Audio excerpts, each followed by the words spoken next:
Hello, everybody. Welcome, welcome, welcome to spring 2026. It's 20 degrees and it feels beautiful out there. Linda L. Fowler is Professor of Government and Frank J. Reagan Chair of Political Studies, emerita at Dartmouth College, where she continues to lecture and conduct research. She has specialized in American politics, publishing 2 books on congressional elections: Political Ambition, Who Decides to Run for Congress, and Candidates, Congress and the American Democracy, as well as numerous articles and chapters. She then turned to U.S. foreign policy with Watchdogs on the Hill, The Decline of Congressional Oversight of U.S. Foreign Relations. She is currently publishing articles about the further decline of congressional oversight, most recently the loss of outside expertise in the National Security Committees. Linda Fowler holds her BA from Smith College and Master's and Doctorate from the University of Rochester. She received a Guggenheim Fellowship in 2005 and 2006 and multiple awards for research and undergraduate teaching. Could you please join me in welcoming Linda Fowler? Hi there. It's good to be back here. Somebody was saying, it's kind of a long drive, right? And I said, yes, but it was beautiful today. And also, this is one of my favorite audiences. You guys always ask good questions, and you manage to stay awake. So I appreciate being here. It's an interesting time to be talking about politics. I thank my stars every day. I'm not trying to teach undergraduates right now.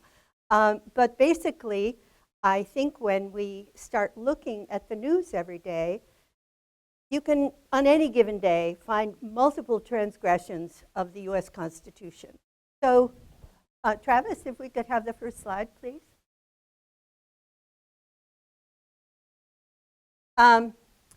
Here's poor little Liam, the boy who was used as bait to bring his father out so that he could be arrested and they both could be sent. Here's sort of a cartoon of gridlock up on the top. Here's Trump with Elon Musk. This is really blurry, isn't it? Mr. Musk, as you know, was not a government official. He was never appointed or confirmed, and the agency that he head up didn't exist. Nevertheless, he managed to get many, many people fired and waste a great deal of money to save about $30 million. Here is the Defense Department playing video games with the survivors of a ship that they had just bombed off the coast of Venezuela, and these were the survivors remaining who ceased to exist very quickly. And here, I think, is a perfect metaphor for the Trump presidency, the destruction of the East Wing. So without any sort of approval, appropriation, or whatever, and of course, it's now mired in a lot of difficulty. So I thought, I've had the question that a lot of journalists have been asking, how does he get away with it? What is it? We're a constitutional democracy. We're the oldest constitutional democracy in the world. I'm sorry? Right. At any rate, so it seemed to me that we needed to go back with something so unprecedented. And I've been studying and writing and teaching about American politics in the 1970s. And before that, I worked on Capitol Hill. And I've never seen anything like this. When people ask me, what do you think, what's going to happen, I say, I don't know. I've wasted 50 years of my life studying a subject about which I feel completely unable to grasp. So if some of you are feeling bewildered by what's happening right now, you are definitely not alone. I'm right there with you. But if we go back to fundamentals, one of the things we were all taught in grade school was what? The U.S. system is a system of separation of powers and checks and balances. Well, what does it mean to be a system of separation of powers? And why is the violation of separation of powers what we're seeing so universally practiced in the American system right now? So I want to spend some time on this talk reminding you of what separation of powers is and also what we mean in the Constitution by checks and balances. Once we've done that, though, what we have to see is we have to gallop through a lot of decades of American history, contemporary American history, to sort of see what happened to these institutions. And the reason why I want to do this with you is you can't point to a single causal factor. That's why we have this sociopath in the White House. You can't point to a single event. What you have to do is step back and look at the changes that happened in separation of powers vis-a-vis Congress and the President, the changes in separation of powers vis-a-vis the Supreme Court, the changes in the Supreme Court vis-a-vis the presidency, changes in the party system. Party system isn't even mentioned in the Constitution. So all of these things have had major gradual changes. And what we're seeing now is sort of a general simultaneous meltdown. And so we can't say, I think, well, if Trump is replaced or doesn't, in 2028, everything will be fine. Because all of these preconditions that made Trump possible and made the MAGA movement possible will still be with us. And so I think it's important for all of us as citizens to understand that basically you had a steady erosion of congressional power, much of it voluntary. Congress was constantly, because it's a bicameral chamber, being unable to address the problems of the day. So they just kept delegating more and more and more of their power over the budget, over national security, over domestic policy, and so forth, so that when it came time to reassert themselves, they'd given away a lot, and they'd also created expectations that they would defer to the president. The second thing, of course, is the modern presidents have overcome what's fundamentally a weak office. You look at Article 2, what you will see is there's almost nothing there. If you look at the debates during the framing in Philadelphia, very, very few things mentioned about the presidency, other than some anti-federalists thought the presidency would be the fetus of monarchy. The third thing, the Supreme Court, which the anti-federalists were also worried about, is a very weak office. It derives its power from the fact that we abide by its decisions. And that's an inherent weakness of the institution, which sadly nobody's exploiting right now. So when you look at these changes, and then you put that in the context of a nationalized, polarized party system, what you see is that the fundamental logic of separation of powers and checks and balances depended on competition among the branches. And because of the changes in the party system, this competition is not happening. And that's why we get that. So what I want to do today is to persuade you that intrusion by the executive and the judiciary on the Congress is a very dangerous situation. To correct it, the Congress has got to do some pretty radical overhaul, and it's not clear to me that that will happen. Does that mean it's hopeless? I don't think so. But the remedy lies in federalism and the continuing authority and power of the states. Slide, please. So until Congress comes to its senses, what we have is a pretty alarming situation. So the first thing, and the next slide also, this is just the overview of where I'm going to take you, galloping. The first thing is we're going to talk about separation of powers, what it meant then, what seems to be happening to it now. The second thing is, wait for it, the framers thought separation of powers was insufficient. And so what they did was add protections beyond what they called parchment barriers in the Constitution through checks and balances. And the way that works is through each branch having some piece of power and influence over the others.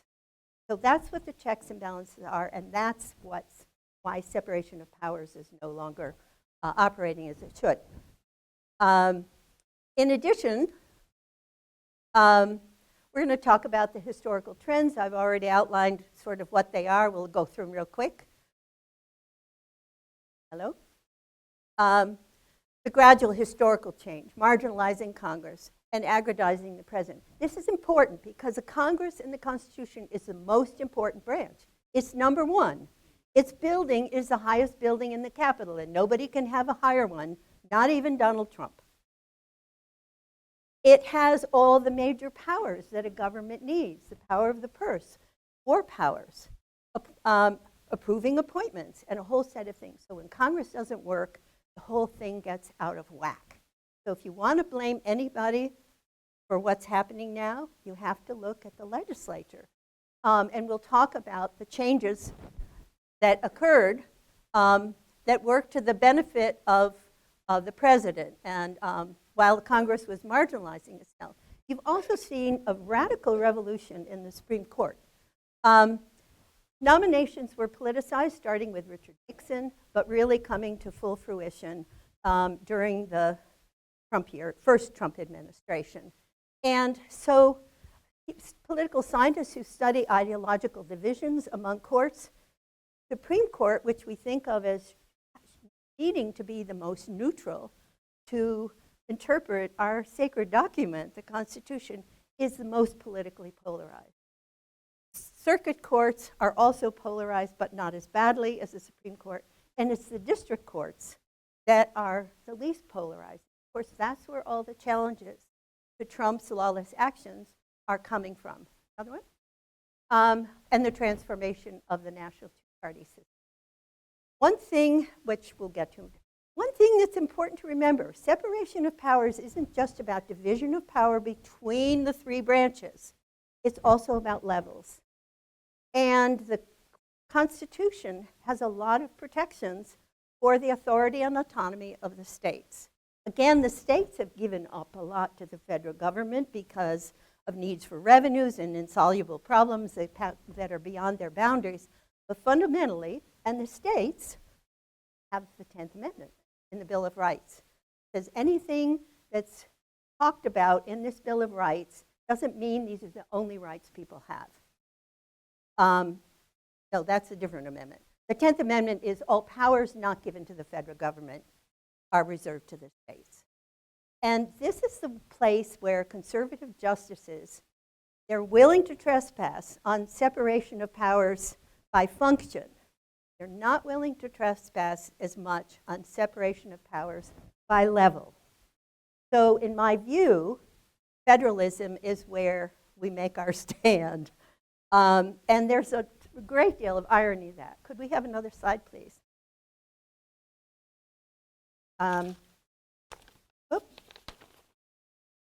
So there's Madison on his balance beam. And I'm going to run through a whole bunch of quotes, mostly from Federalist 51. Basically, the important thing, first one, the important thing to remember about what the framers were worried about, keep going, is they defined tyranny, keep going, as concentration of power in a single branch. So, for example, when you think about Trump's immigration policy, he's making the policy by not rewriting, but through executive orders, what the statutes say about refugees, about asylum, all of these things. So he's the lawmaker now. He's also trying and convicting, sending people away. He's judge, jury, and executioner. And he's appropriating money for these things by taking it from other pots, which is Congress's job. So this is a trifecta. Immigration is probably the most egregious violation of the logic of separation of powers. Could we go again? Federalist 51. The framers were always aware that even though we had the first democratic constitution, they didn't trust that people would abide by it. They didn't think, and here's this wonderful quote, if men were angels, we wouldn't need government. If men had to govern each other, wait a minute, you can read it, but let me read, I have it right here. If men were angels, no government would be necessary. If angels were to govern men, neither external nor internal controls on government would be necessary. However, nobody's an angel. In framing the government, therefore, which is to be administered by men over men, the great difficulty is this. You must first oblige the government to control the governed, and then, in the next place, oblige it to control itself. And it's controlling itself, which is what is separation of powers and checks and balances are all about. And the way they make separation work, and remember, they were reacting to a king. There was no separation of powers in the British system in 1776. Authority was centralized in the monarch, who also was head of the state church. So they thought, okay, they were following John Locke and Montesquieu, French philosopher from the 17th century, that if you were going to have a democracy, a republic, you were going to protect individuals' natural rights. Basically, you had to separate and keep these powers separate. So what the framers' solution to this was not to rely solely on the paper barriers that they had written, but so contriving the interior structure of government so that its several constituent parts may by their mutual relations be the means of keeping each other in their proper places. They're supposed to fight with each other. It's not supposed to be kumbaya. Each branch has a will of its own so that it can know what it's supposed to do and define its territory. The great security against a gradual concentration of the several powers in the same department consists in giving to those who administer each department the necessary constitutional means and personal motives to resist encroachments of the others. And so, if Congress encroaches on the president, he can veto their legislation. If the court makes decisions about constitutionality that the legislature thinks violate the legislation they've passed, they can pass legislation and overturn the court's decision. So what the interior construction is, everybody gets a piece of every other branch in addition to having the will of its own. And so by giving leverage in the Constitution, here's this famous quote. I'm way ahead of you. Keep going. One more. Keep going. This one. Ambition must be made to counter ambition. So the idea was that legislators would owe their first loyalty to the Congress. And if the president encroached on their prerogatives, their loyalty to their institution would get them to unite with each other to resist the intrusion by the presidency. What's missing in Congress is what? Ambition. They no longer see their own political interests as being tied to the strength and prerogatives of their institution. No, it's partly that, but it's party loyalty. And of course, the framers didn't have parties in the Constitution, so how are they going to know that? So, but basically, up until recently, members of Congress were kept in line by a Republican president whom they mocked mercilessly behind his back. You talk to anybody in Washington now, they think he's a buffoon, they think he's dangerous, but they're afraid to say anything because of primary challenges, which are funded by outside money, controlled by organized interest groups and ideological extremists for the most part. So that's why the ambition is lacking right now. And they'd rather see their institution go down the tubes, apparently, than not. Now, the Democratic lawmakers are in a much better situation, even though they're in the minority. their organized interest groups and party ideologues want to fight with Trump. So they're not being penalized for their lack of ambition. They're being rewarded by if they challenge. But it's the Republic. This is a very asymmetrical situation that is occurred. So let's not forget that the states exercise major powers, particularly over elections, economic activity, health, and welfare. The 10th Amendment asserts all powers not specified in the Constitution remain with the states. And there's an important thing that's also down there, but you probably can't read it. The important thing in another Federalist paper, what the framers thought the biggest security for our democracy would be was our diversity as a nation. And at the time that they were writing, the popular wisdom was that only small, homogeneous city-states could be successful democracies because people had to think alike and not fight with each other and whatever. What our democracy did was flip that argument and say, no, the best security is to have a lot of different interests represented so that no one interest will ever be able to get control of all three of these branches of government and the states. So diversity is represented by federalism in their view.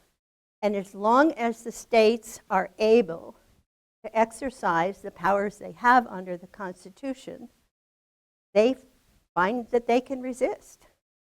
It's not easy, it's not pretty, but it's actually working pretty well. And we'll talk more about that, about why that's the case.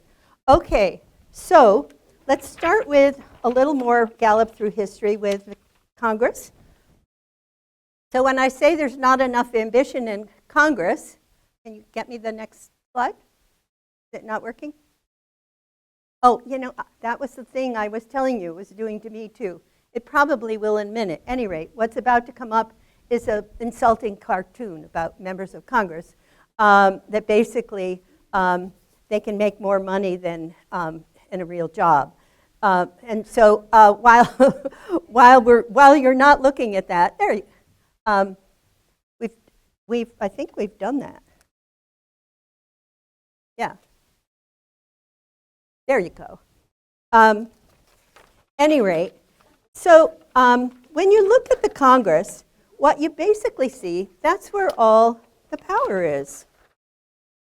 So when it doesn't work, it's not surprising that our governmental system is in disarray. And you have another quote from the Federalists. In Republican government, remember we're not a direct democracy because people don't decide themselves what the policy is going to be, except in Vermont, New Hampshire. In Republican government, the legislative authority necessarily predominates. So the framers understood that the legislature would be the most powerful. They wrote it that way, but they also worried about majority faction. That majority faction would form to deprive them of their slaves, deprive them of their property, impose onerous things on the minority in the society that controlled wealth.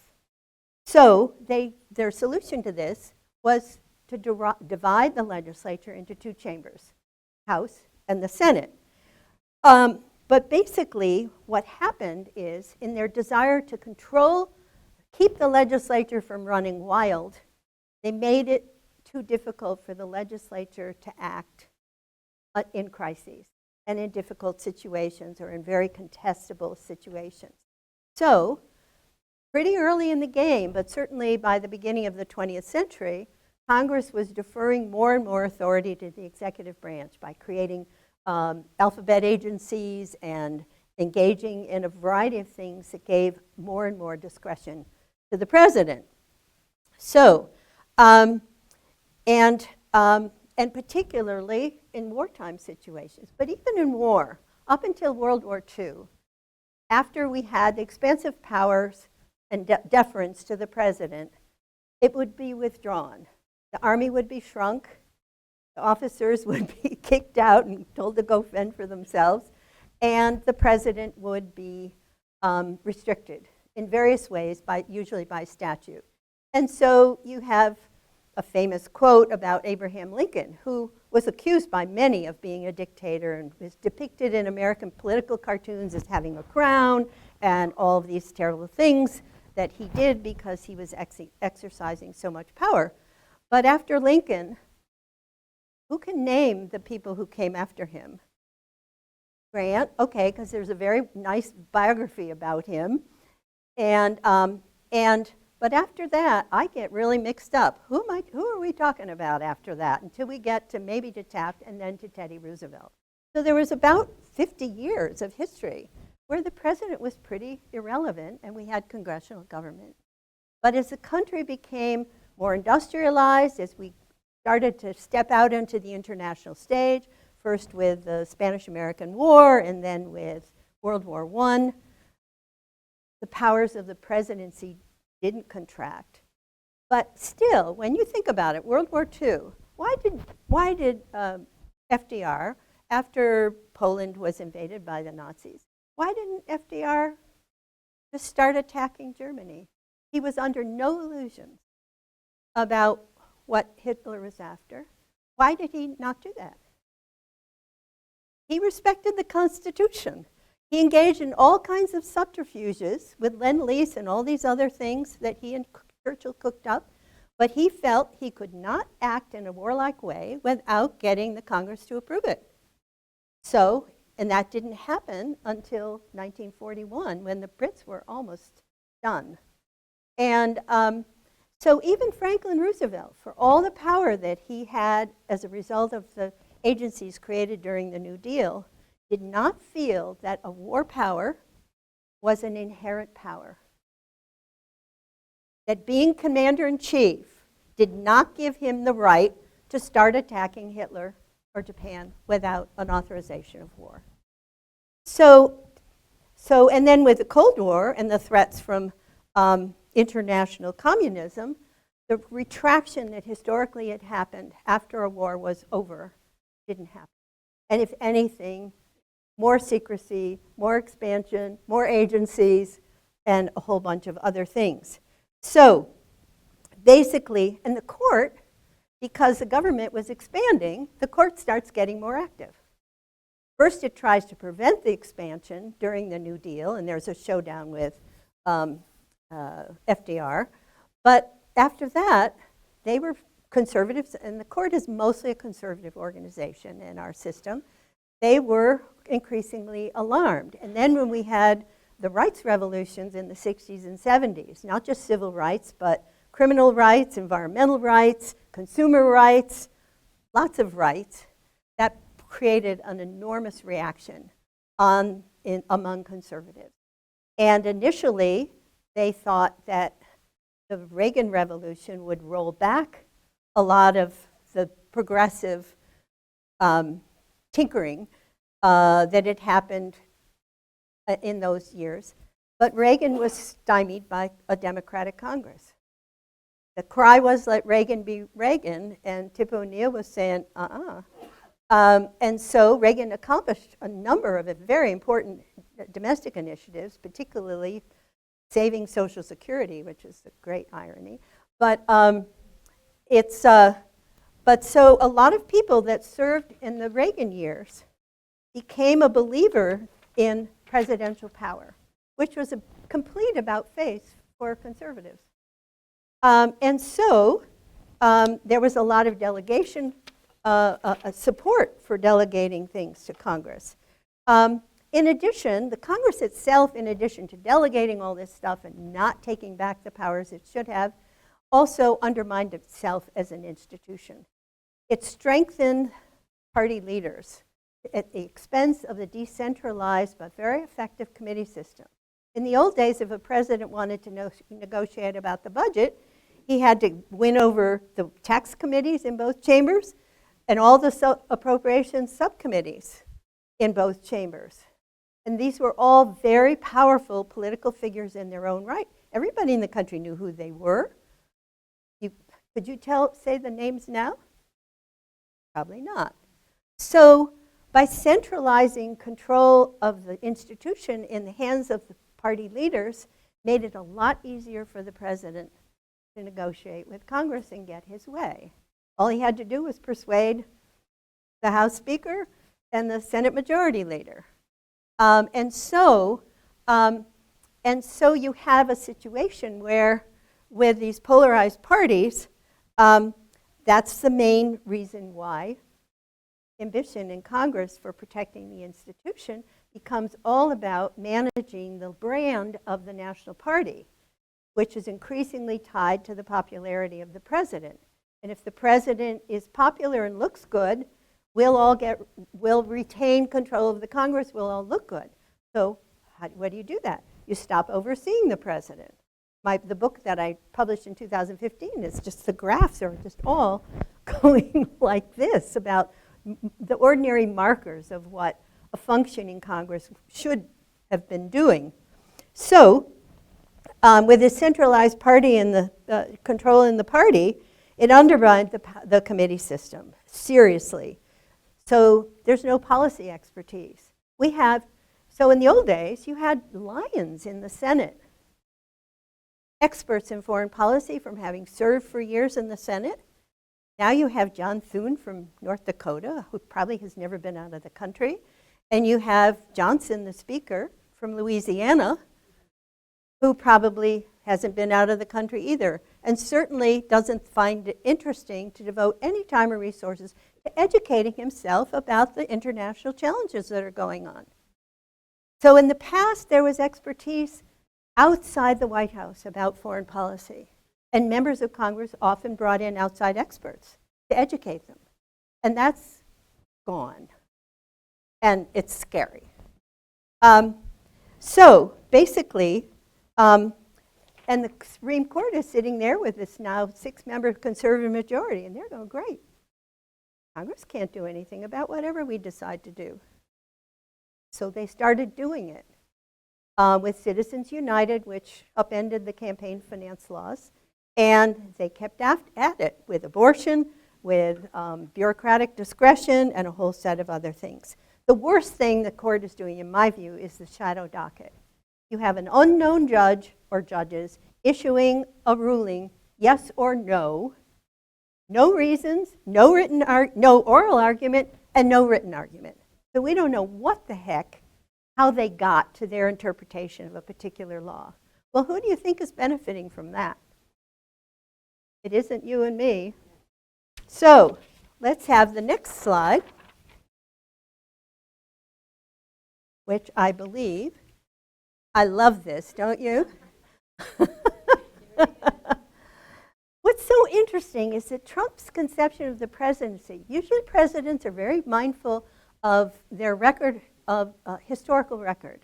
And it's wars waged successfully, legislation passed successfully, which gets called Obamacare or whatever. This guy, he's really only interested in payback and in pursuing the agenda that very well-placed people have enlisted him in fomenting. So, on paper, the presidency's weak. I remember, though, after the 2016 election, I was teaching Introduction to American Politics, and we were on the presidency because I timed it that way. And I walked into class that morning, Wednesday. My entire class, 60 freshmen, were in tears, men and women. They were so frightened of what was going to happen. And my opening remark was, this is why I've been telling you the presidency is too powerful, because you should never be feeling the way you're feeling this morning. And you wouldn't be if Congress and the courts hadn't been shoving everything in the lap of the president. Democrats and Republicans, they all did it. So, but basically, so you had powerful presidents in the 19th century, Lincoln, of course, and other powerful presidents like Andrew Jackson, who were very successful at mobilizing social movements and economic change to create a reputation for themselves. But basically, most of their successors were obscure, and deservedly so. The other thing that, of course, happens, the rise of the national news media, the economic regulation, which mobilized business groups and labor groups eventually, and 2 world wars expanded that presidency. And, of course, with the Cold War, as I've already said, this expansion continues. And the large defense establishment now puts the commander-in-chief in a very different role. Under Lincoln, the president was the chief clerk. He was responsible for executing the laws that other people made and interpreted. And that begins to change. That statutory authority that was given is now being viewed as inherent authority. And the only way you can get there from reading Article 2 is by saying, oh, the framers wanted to mask how important the president was going to be. And so they used ambiguous language so it wouldn't be threatening. But in Federalist 64, Alexander Hamilton is reassuring the anti-federalists. He said, look, you don't need to worry about the presidency. The governor of New Hampshire has more power than the president of the United States, in part because the governor had a militia. And the president was dependent on the states to use their militias. Really a biggie, right? Okay, so when you basically get down to it then, the president was given a lot of power and a big budget and a lot of discretion. After the Cold War, we had somewhere between 25 and 35 emergency powers granted to the president. And when the emergency was over, Congress never rescinded the power. The one good thing that happened in Biden's presidency was the Democrats in Congress finally said, we're going to end the authorization from the Afghan war. And so that's the only one that I know of that's been withdrawn. So, but what was interesting was presidents were shrewd enough to not challenge the expectation that they would work within the system. That's what's different. And so you had scholars writing right up until this presidency, the many constraints on the office. Right now I'm watching reruns of West Wing, which was filmed between 1999 and 2006. Every plot is all about how President Bartlett is going to get the members of Congress or an interest group or somebody to go along with the agenda. He is beset by constraints in every episode. And that's completely different. It seems quaint, even, to watch that show now. So until Trump, every political scientist who wrote about the presidency quoted Richard Neustadt, the power of the president is the power to persuade. Well, so much for that. How about another slide? I really like this one, too. So here is the changes in the Supreme Court. They have, and the judicial review, by the way, the power to declare a law unconstitutional, does not appear in the language or authorizing the court. And the first time they actually declared something unconstitutional was Marbury and Madison in 1803, which was 16 years after the ratification. And then they never did it again until the infamous Dred Scott case in 1857. And then they didn't do it again until we get into the 20th century. And what happens, of course, is that as the economy gets more complicated, the government gets bigger, more and more people are taking cases to the Supreme Court. But historically, the court protected its legitimacy by trying to not get too far ahead of the public. They remembered what Hamilton said in the Federalist Papers. The Supreme Court is the weakest of the 3 branches. It has neither sword, which the executive has, nor purse, which the Congress had. So not to worry. So at any rate, now the Supreme Court is in the midst of encouraging a very expansive view of presidential power, not only in national security and in foreign affairs, but also across the board, primarily through this shadow docket now. They're disregarding their own precedents, 100-year-old precedents. And they're engaging in excessive use of this shadow document, which is, so it remains to be seen, however, whether the trespass by the president on the judiciary and the perception that judges are developing that these suits are poorly framed, they're not worth litigating, whatever. Whether the court will actually do something about this, I don't know, I can't say, but that would be a big change. So changes in the party system are sort of the last straw, if you will. So all of these other things have taken a long time to come about, a lot of individual decisions with respect to each of these branches. But what you see with the parties, there's no provision for parties in Constitution, but the framers immediately organized into parties. And but parties in the US until the 2000s were largely run at the state level. The national parties didn't have very much power, and which meant they didn't have very much money, which meant they couldn't discipline states and state parties that didn't go along with what the president wanted. What really creates the nationalization of the parties is the primary system. People forget that until the 1980s, we didn't choose congressional candidates by primaries for the most part. It was usually a state convention where the candidates had to answer to the establishment. They were gatekeepers. They kept out the crazy people. Now the crazy people, if they can find a billionaire tech bro to fund them, they're good to go. Just look at J.D. Vance and his Senate race. And so with the primaries and the overturning of major campaign finance legislation with Citizens United, the parties were perfectly poised to nationalize. They had the money to do it from all these outside groups. They had control of the nomination, who was going to be their brand, through intimidating challengers in the primary system. And so you begin to see the polarization emerging in the national legislature. When I first started studying Congress, there was a conservative wing, there was a liberal wing, and there were a whole bunch of moderates in the center. Now when you score their roll call votes, there isn't one. So even somebody who gets called a moderate by the press, a moderate Republican, a moderate Democrat, that's not what their voting records look like. So basically, what this does is it just promotes the gridlock because the parties are so far apart now. It's not so long ago. We're all old enough to remember the Tweedledee, Tweedledum parties.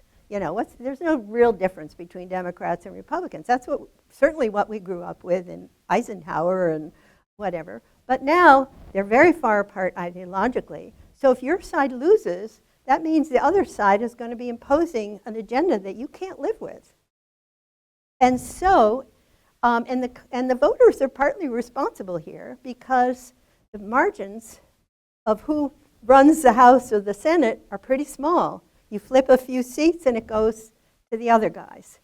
So we're in a state of permanent campaign where any concession is looked on as betrayal within the party because it's going to make the other guys look good. So we can't have that. So, so you put all of the constitutional, legitimate, seemed like a good idea at the time, kinds of changes that have happened in these branches that make separation of powers less viable, and you plop it in the middle of this polarized machine, and it's not surprising. And it's not surprising that Congress, which could reassert itself and do all this, isn't, at least so far. Could I have the next two slides, please, Travis? Thanks. You can even see the polarization here. This is trust in government. So the parties are pretty much aligned. This is 95 to 2005. George Bush enjoyed enormous trust from both parties after 9/11. And then it starts to come back, but the Republicans are still trusting him, but the Democrats have lost faith. And here's Obama in here. They're still pretty far apart, but when you get to 2020, this is the Biden presidency. Democrats, you know, they're not exactly trusting, but they're not as mistrustful as they were. And here are the Republicans here. And now these things have crossed. This is a key number. A lot of Republicans still trust their president. And that is a huge problem in Congress if you're going to try to do something about the lawlessness in this administration. If you have 60% of Republican voters saying they like what's happening with immigration, that's not something in a democracy that you can fix through democratic means. So this isn't completely hopeless, by the way. Next slide. Although it looks pretty bad, doesn't it? There's the No King's Day in October. And we've all seen the very courageous behavior going on in Minnesota. A favorite of mine happened here in Vermont, where the Vermonters told J.D. Vance they didn't want him skiing on their mountains. I thought that was pretty cool. At any rate, and so, but this kind of individual action can't fix the problem. It can create incentives for the people who have the institutional power to do the fixing. So when people say, oh, I'm not going to demonstrate, it doesn't make a difference. Well, in some ways, it doesn't. But in another way, it does, because the audience is elected officials in state legislatures and in Congress, and they're watching and seeing, okay, I'm having these big things happening in my district. I'm not ready to change my behavior necessarily, but it has certainly meant, certainly the state senate, or the senators in New Hampshire have gone from being proud of their bipartisanship and very passive, seemingly, in working behind the scenes, to becoming much more visible in expressing their opposition. And that's because of No King's Day. So where's the hopeful note in this talk? Federalism. So when I was in graduate school, federalism was something nobody, well, we were all kind of dismissive about it, because the states, remember, had been obstacles to civil rights, they'd been obstacles to environmental policy, they'd been obstacles to just about every progressive idea operating in the 60s and 70s. And so, but remember, the feds see the states, or the framers saw the states as embodying the diversity in the country that would prevent concentration of power. And so as long as the states represent that diversity and have the resources and power to do it, I think there's a lot to be optimistic about. The other thing that's very interesting about the role of federalism, conservative judges, even though they've abandoned their suspicion of a powerful president, they still believe in federalism. They still see, if you have strong states, you don't need the strong federal government, and so they're defending the prerogatives of the state in a way that is quite important. So you shouldn't lose sight of all these voting cases, for example. The states, according to the Constitution, a big part of separation of powers, they have the power to govern elections, not the president, and not even Congress, except in very rare circumstances.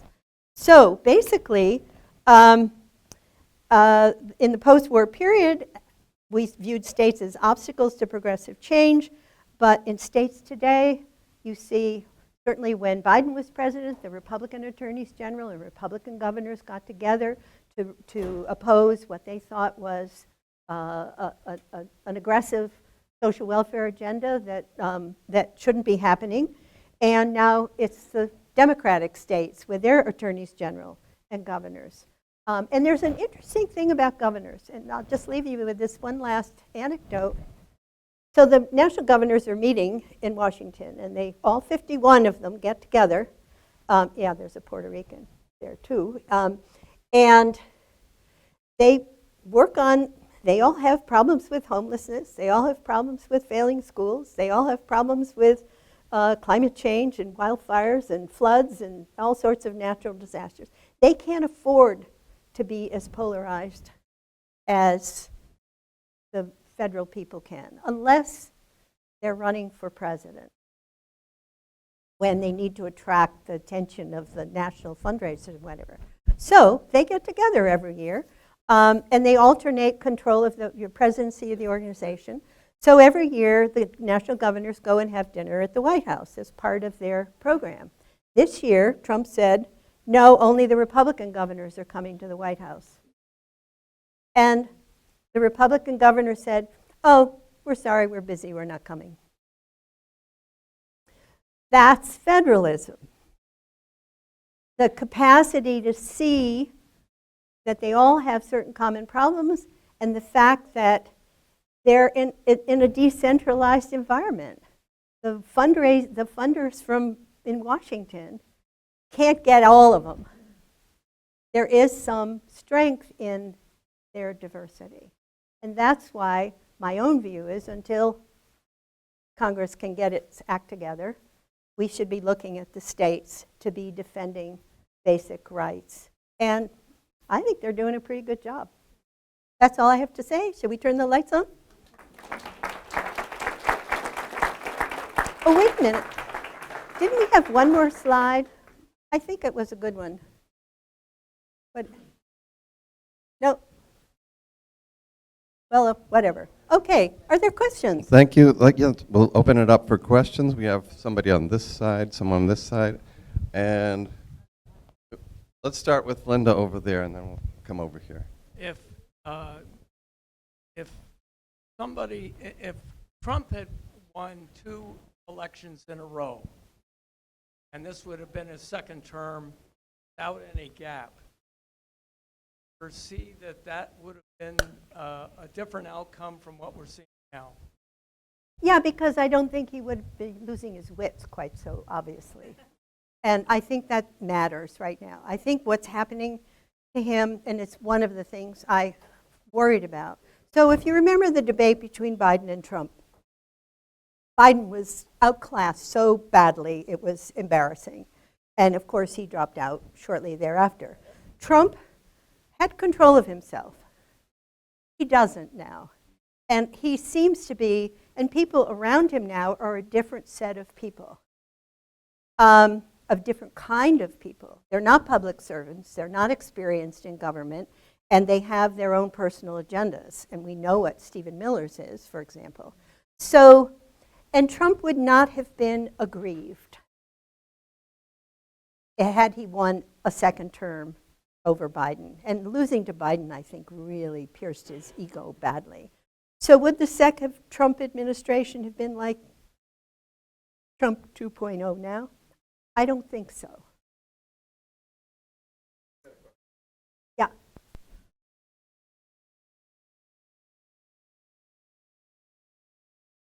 A possible dark side, if you will, to your Federalist argument, and that is, if I look at what's going on in Texas Yeah.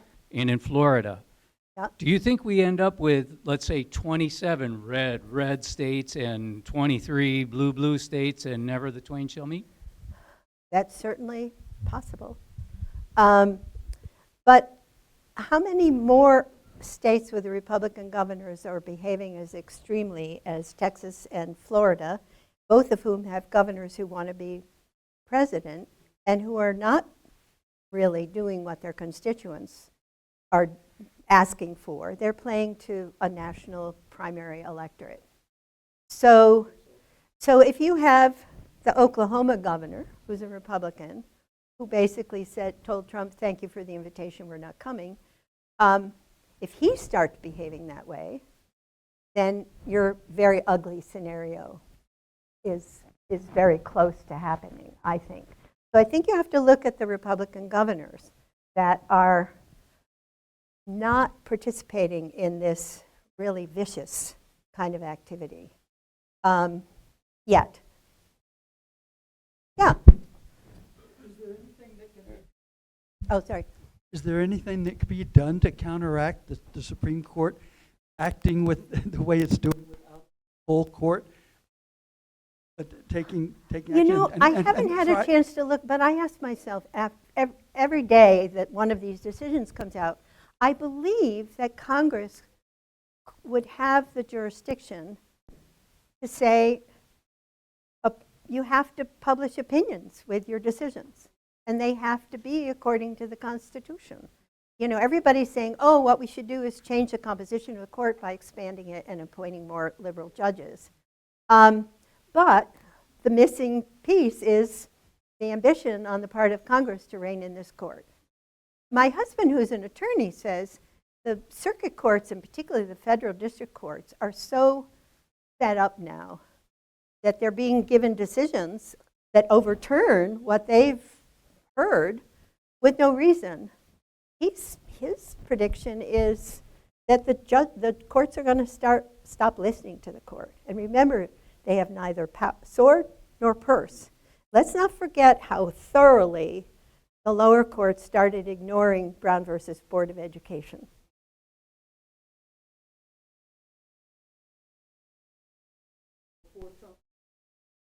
Yeah. Did it exist? Nobody else? I've never heard of it. This is a new thing, and it's part of what the court is doing to impose its own agenda. Talk about activist judges. Yeah, other? The question online. Yeah? Are you turned on? Yes. Oh, okay. My question has to do with the influence of the religious leaders. Separation of powers on the government level also included separation from religious Of church and state. and of church and state. Mhm. And there seems to be more and more influence, especially in the southern states, coming from the churches and the religious leaders. You're correct, there is more, but it's a very paradoxical situation. So until Ronald Reagan mobilized evangelical Christians over the abortion issue, evangelicals were the least likely to vote of any religious group in the country. Their view was, my job to be in close relationship with God and do what God wants me to do, and that does not include taking sides in politics. I'm supposed to be focused on my salvation. So that starts with Reagan, but what's paradoxical about it, all the data is showing the country is getting less and less religious, which is why these religious leaders are driving this cultural war. Because as the country gets less and less religious, they have fewer and fewer people to take care of. And, but it is also an identity thing, I think, that gets tied up with regional identities. And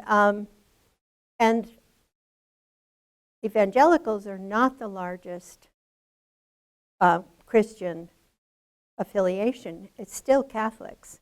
And right now, you have a second Catholic Pope who's got a very different idea about what the role of religion is in public life. And it's not Christian nationalism. So I think we're in a very interesting, fluid point. But I would also call your attention, there are a number of evangelical pastors who are breaking away from and going back to saying, we're all about religion, not about the Republican Party. And that will take time as a generation of religious leaders changes. But it's such a misreading of history. Washington and Jefferson were both deists, which basically meant they thought there was a higher power, but that he wasn't particularly interested in us. So yes, there were a lot of Christians here because they'd all come from Europe, which was a mostly Christian continent. But the framers themselves, as readers of history, understood how destructive the religious wars had been in France, in Germany, particularly in England, where they even beheaded a king over religion. So to say that the framers wanted a Christian nation in the evangelical reading of the term Christian is a gross misreading of constitutional history. And actually, as my colleague Randy Balmer, who's a student of evangelical and was an evangelical preacher, Southern Baptism was all about social justice when these churches were formed in the 19th century. So they wouldn't recognize their church now, I don't think. Thank you so much, Linda. We'll have to wrap it up there, but thanks again. Wonderful talk. Great, my pleasure. Linda's available for individual questions if you Yeah, want. and we'll get out before the little kids come, okay? But